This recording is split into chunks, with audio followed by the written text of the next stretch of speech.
kaibigan, pag-usapan natin ang Interfool ni Bangag at yung tax evasion na sinasabi nila na huhulihin nila lahat. Alright? So, actually, marami mga nagme-message sa atin na mga puting ahas, pero hindi naman expose yung mga message nila. Dahil in-out na ng gobyernong Bangag yung kanilang plano na ipadukot ako. Ipa-extract ako. Bago ko umalis ng Amerika, 'di ba? Sinabi nila na mayroong warrant of arrest si Maharlika at mayroon pa silang mga palabas na ako ay wanted sa Pilipinas. Yes, totoo 'yon. Wanted ako sa mga Bangag. At ang sinabi pa ng Jutang Ginina, kasi ayaw nilang minumura sila, itong mga buwaka ng inang ito, itong si Santiago, yung NBI director, ang sinasabi niya, dapat na daw kalusin yung mga vloggers.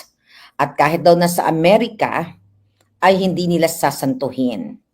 So kalusin means, in street language, execute, gurgur, tapyasin. Alam nyo, maganda nga itong mga sinasabi nila.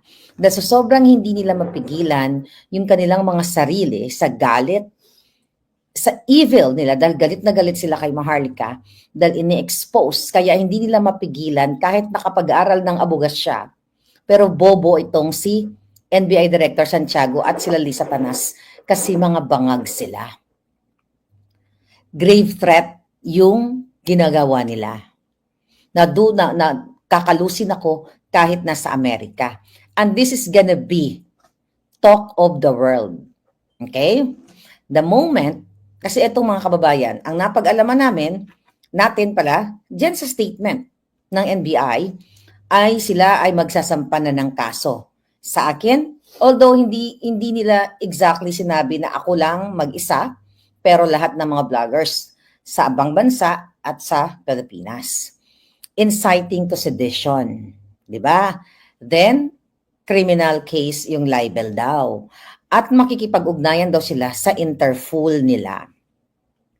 So, ang sabi sa akin ng mga puting ahas, possible lang. Pwedeng mangyari, pwedeng hindi. Ang sabi sa akin, Miss Maharlika, mag-ingat ka dyan sa The Hague. Kasi baka gagawin ang ginawa sa iyo katulad kay distressed mother na nag-fabricate ng crime sa Pilipinas. Which is they already fabricated, crimes against me. Not only 1, 2, 3 yung mga ginawa nila. At magpapadala sila ng Peking Interfool. When I say Peking Interfool, okay? Ginawa nila, gawin nilang legal yung peke. Nakuha nyo, gamit ang mga fabricated documents galing sa Pilipinas. Again, okay, ang criminal case is jurisdictional yan, mga kababayan. Sa Netherlands, wala naman akong ginawang krimen. Okay? Wala akong ginawang krimen. So, ang sabi sa akin, ang pattern na gagawin nila, katulad kay Sheena, katulad kay Pangulong Duterte. Kasi remember, yung si Sheena, si distressed mother, yung nakapanood sa inyo, nag-fabricate ng crime, si Lisa Tanas, yung ex-partner ni Sheena, yung mga kasabwat nila, si Teddy Boy Locsin Jr., yung asawa niya, si Maria Louie Barcelon, ang DFA, ang ISAF. Ang korte. Naalala ninyo na bago nila in-extract yung dalawang bata, ang passport ng mga bata, original na passport, hawak ni distressed mother ni Sheena. Pero nung in-extract nila yung mga bata, may dalang extrang passport yung kasabwat ni Lisa Tanas. Sinabi po yan ni Sheena sa kanyang vlog, sa pag-interview ko sa kanya. And this is very Lisa Tanas. At itong ginagawa nila ay lahat ito galing kay Marcos Jr., kay Lisa Tanas. Ganun po ang galit nila sa isang Maharlika, sa mga vloggers na kapwa ko, sa inyong mga commenters. Okay, so ko na ito, baka ako makalimutan. Alright, dahil ini-expose natin.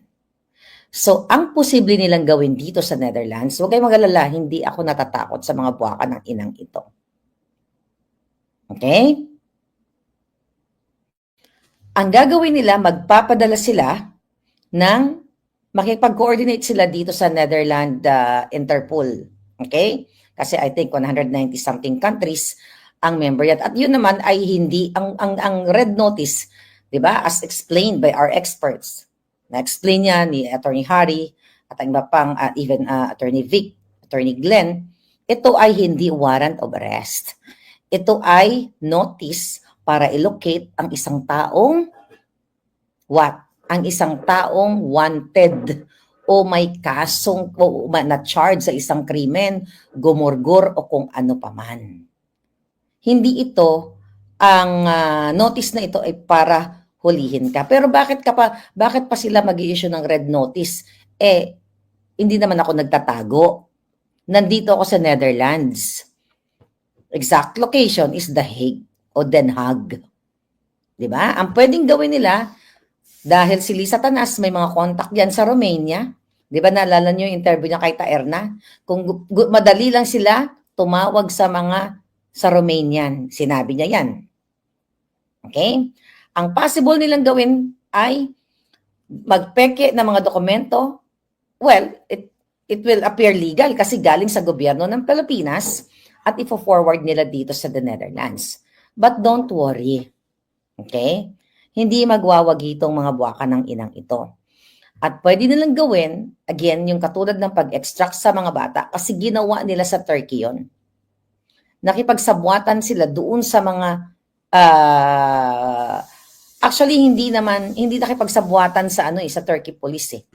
Ginamit nila ang ang authority ng Turkey para mag-present ng mga legal documents na ginamit nila pang-abuse sa kapangyarihan ng korte, kapangyarihan ng mandato ng DFA,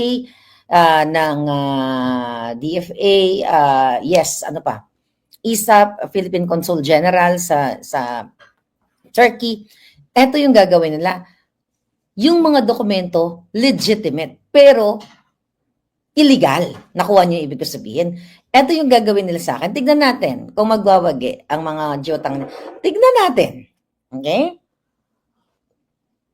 Ayaw ko magyabang dito. Diba? Alam niyo naman may pagkamayabang din ako, di ba? Pero hindi tayo magyayabang. At gagawin nila yung extraction na katulad ng ginagawa kay Pangulong Duterte. Pero, i-extract nila ako papuntang Pilipinas. Bring it on. Gawin nyo. Hi, Commander Aguila. Thank you. Bring it on. Gawin nyo para mapag-usapan ako ng buong mundo na may isang maharlika at si Pangulong Duterte, pinag-usapan na. But you're not gonna win. Tandaan nyo mga buwaka ng ina kayo. Ikaw, pangalan nito? Santiago, Lisa Tanas. Kasi to yung utos lahat ni Lisa Tanas. Sabihin na natin, I'm ahead of the game. Alam ko na plano nyo. Huwag nyong gagawing tanga ang Pilipino. Nagpa-interview kayo na sinasabi ninyo, sumusobra na ang mga vloggers. Paano kami sumobra? Sobra ba yan? Ano yun? Santiagong ulul. Diba? Sabi niya, hindi naman kami nagpapaka-onion skin, pero yung minumura kami, nilalait kami, hindi na pwede yun. Buha ka ng ina mo 1 million times, 6.325 trillion times, equivalent ng budget ng Pilipinas na dinorobo nyo. Jutang ginina mo, Santiago, Lisa Tanas, bangag. Ayaw nyong mamura. Freedom of expression ko yun. Out of my outburst dahil sa panggigipit nyo, pagnanakaw ninyo, pangtatakot ninyo sa mga vloggers, kaya ko kayong murahin, buwa ka ng ina, harap-harapan. Huwag kayo magtago dyan sa inyong mga immunity, si Bangag Jr. Kung gusto nyo ng murahan, o kahit anong laban, harap-harapan. Legal sa legal. At nilalabanan ko po sila, mga kababayan. Di ba? Imagine ninyo. Thank you, Chino. Ang sabi ni Chino, Marlica, you're the best. Well, but your coffee here is much love, baby. Thank you very much, Palangga. So, mga kababayan, ulitin ko lang po sa kakakilala sa akin, hindi po kasi sila nagwagi sa panakot nila sa akin. Una, ang panakot nila sa pakikipagsabwatan ni Taberna. Yang putang inang buwaka ng inang yan na nag-fabricate ng address sa akin dyan sa Pasig na nakipagsabwatan kay Lisa Tanas para maisakatuparan nila ang kanilang kaso. Sila po ang sinungaling fake news. Sila ang gumawa ng peking address dyan sa Pasig. Alam nyo na yan. Yan yung una nilang pagigipit.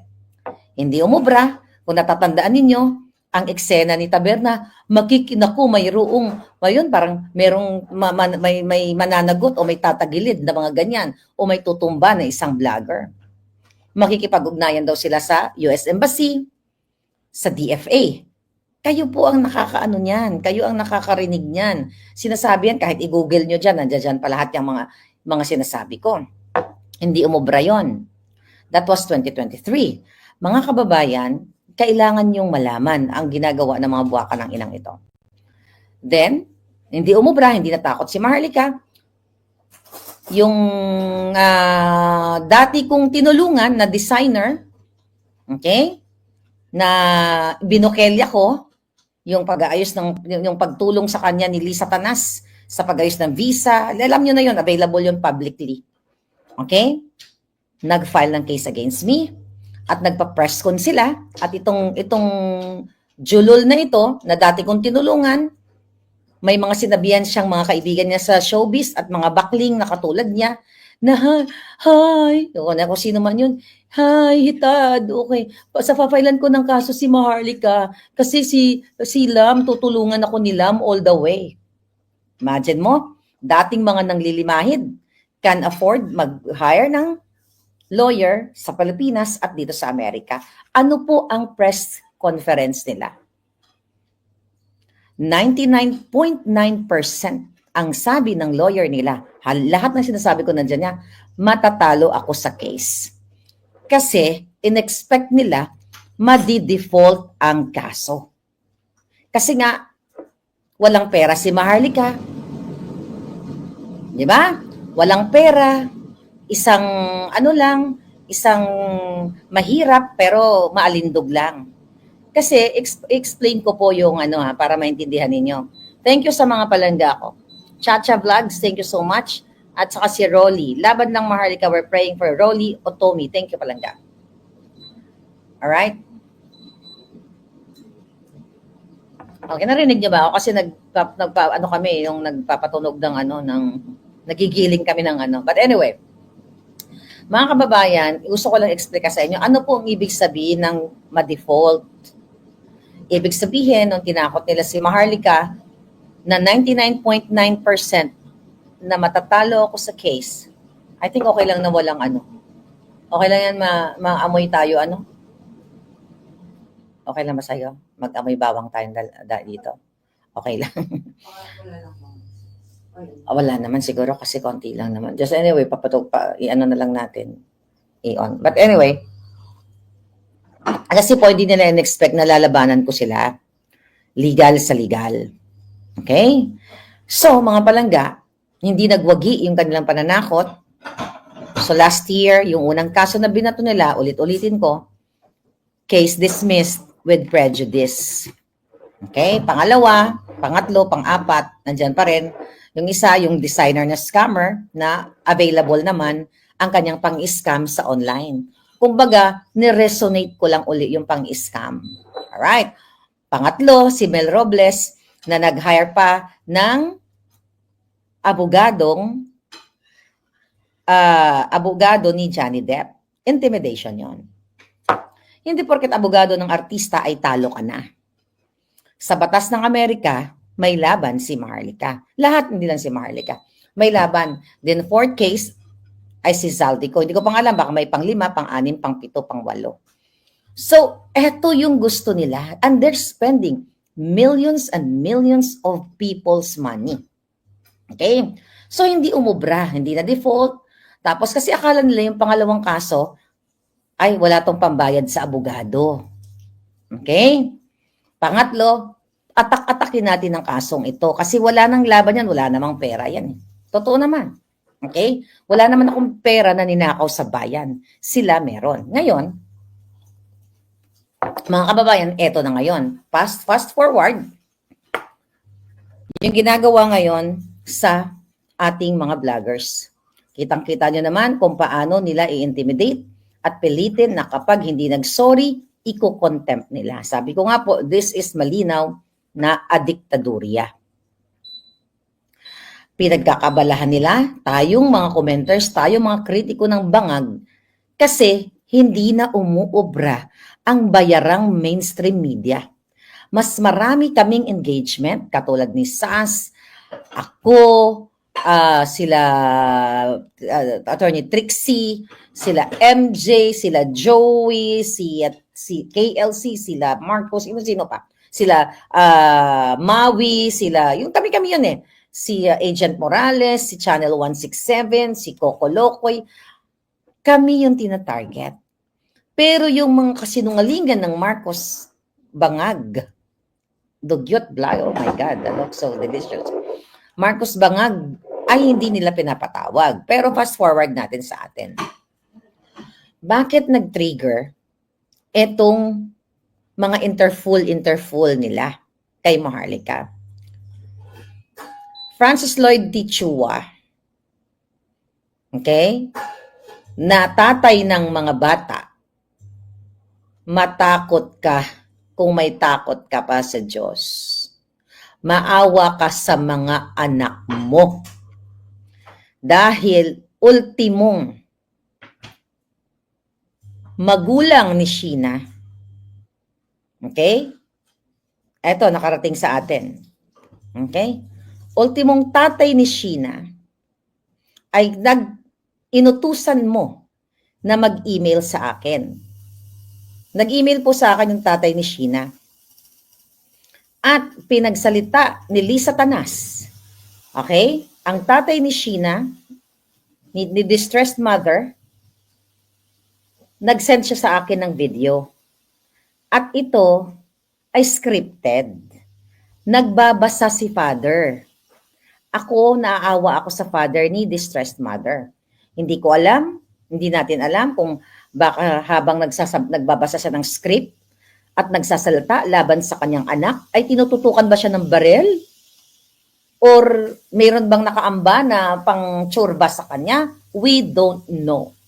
Pero, Francis, hindi mo maluloko ang taong bayan.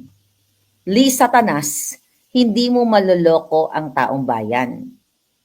Pati tatay ni distressed mother ay ginamit ninyo para magsalita laban sa kanyang anak. Do you think titirahin ko ang tatay ni Sheena? Hindi po. Sir, naaawa po ako sa inyo dahil alam ko kayo ay napupwersa lamang. I don't know, ayoko kayong pagbintangan, pero 3 lang ang posibilidad. Pwedeng inoferan kayo ng pera. Then pangalawa, pwedeng may nakatutok sa inyo. Pangatlo, pwedeng tinatakot ang buong pamilya nyo. I'm not gonna say anything. Okay? Naka-Ilonggo man, makaintindi man kayo ng Ilonggo. Okay? Ay, hindi, ano pala, Cebuano pala. Ha? Well, naintindihan niya man Tagalog. Hindi ako magsasalita against you, father of distressed mother. Dahil I know, isa po kayo sa biktima. Ikaw at ang anak mo at ang mga apo mo ay biktima. Ang tinitira po natin dito at ginigising ang mga kababayan natin na ito ay kagagawan ng Marcos Bangag Jr. Pero sasagutin ko lang yung konting minessage nyo po sa akin. Na sinasabi ninyo doon sa message na parang sinasabi mo sa anak mo na Sheena, iuwi mo na yung mga bata dito. Ligtas kayo dito. Paano maging ligtas ang inyong anak kung pinailan ng mga fabricated crimes? Hindi ligtas ang anak ninyo. At sinasabi nyo, iuwi mo na, isoli mo na kay Francis yung mga bata, yung isang bata dito, yung may isa pang anak dito isole. Anak po yun ni Sheena, yung sinasabi niyong isole. Isusole yung anak niya. Hindi ba dapat ang isusole yung dalawang, okay? Yung dalawang apo? So yun may nagsenasan. Pero naiintindihan ko, kasi kailangan malaman ng taong bayan to. Scripted kasi. I don't know kung nilabas na nila, ganyan. I don't know kung nilabas na sa whatever. Pero very scripted. Wag ako Satanas. So balik tayo sa issue ko. May issue natin. Okay? Interpol ni Bangag at tax evasion, di pa pala natin napag-usapan yan. So ngayon, pupokus tayo dito na sila daw ay magpapile ng case sa mga vloggers. Bakit ginagamit ni NBI Shonga Bells si Santiago ang salitang Interpol? Makikipag-ugnayan daw sila sa Interpol sa mga vloggers na nasa ibang bansa. Sino ba ang pinapangalanan nila? Sino ba ang tina-target nila? Lagi nilang bukang bibig. Si Maharlika, na sa Amerika na pwedeng kalusin at hindi wag pa kakasiguro si Maharlika na ligtas siya kahit nasa Amerika. Ako yun. Okay? So gagawa sila ng inciting to sedition case dyan sa Pilipinas, maybe gawa na yan. Maybe andito na nga sila yan sa dahig. Then, gagawa sila ng nasabi ni Santiago, na titignan nila yung mga vloggers, yung kanilang tax. Okay, tax record. Ngayon, mga kabayan ko, nagbayad ba sila ng tax? At special mention ako. Gusto kong pasalamatan, actually, ang aking palangga sa pakikipaglaban, si Edwin Hamora, si Mahal na Reyna, na yan din ay sinasama nila para sa HUAD committee, sa TRICOM na yan. Sinasama po nila yan. Ayan, napakamatalinong tao yan. Okay? Accountant yan at talagang may expertise. So, ang ginagawa niyan sa mga vlog niya, more on, ino-audit niya yung, kumbaga, what do you call it? Not audit yung mga nilalabas na mga figures ng Bangag ay pina-fact check niya based on his expertise. Okay? Ang sabi nga ni Reyna, go ahead. Yes, go ahead. Sige, ma'am. Okay. Palangga. Okay. Edwin Hamora, sabi niya, so my name, ito ba yon? Ito ba yung Shineko? Okay, dahil lang. Oo nga, baka tayo. Okay. Ang sabi ni Reyna, okay, 8 hours ago, when I read the article, ganito ang reaksyon ko. Patungkol ito sa tax evasion na sinasabi ng NBI at ng gobyernong Bangag. Sabi niya ni Reyna, ni Edwin Namora, pakipollow nyo, ayan yung kanyang page. Basta anyway, ayan, malabo kasi. Sabi niya, kasi the NBI's threat to arrest a vlogger in the United States for fake news is like a Broadway show called as Les Miserables. Okay? Oo, sabi niya, miserable na masyado ang NBI. Siguro, they can intimidate vloggers in the Philippines, but here in the US, sabi Edwin Namora, Kiki nilang blue. Favorite niya nun. Kung ako ay may jutang ginemes, ito naman ang trademark ni Edwin Namora, Kiki mong blue. Okay, Kiki nilang blue, ang labas niyan because we are protected by the First Amendment here and its powerful shield. Kung wala namang nakumit na crime ang vlogger in the US, that drama by the NBI will not go anywhere. Exactly. Wala po akong nakumit na crime sa Amerika. Right? Sabi ni Edwin, pangalawa, Diyos mio naman, nasa konstitusyon ng Interpol na they don't act on politically motivated cases, defamation, libel, or anything that infringes on the free speech protections of democratic nation.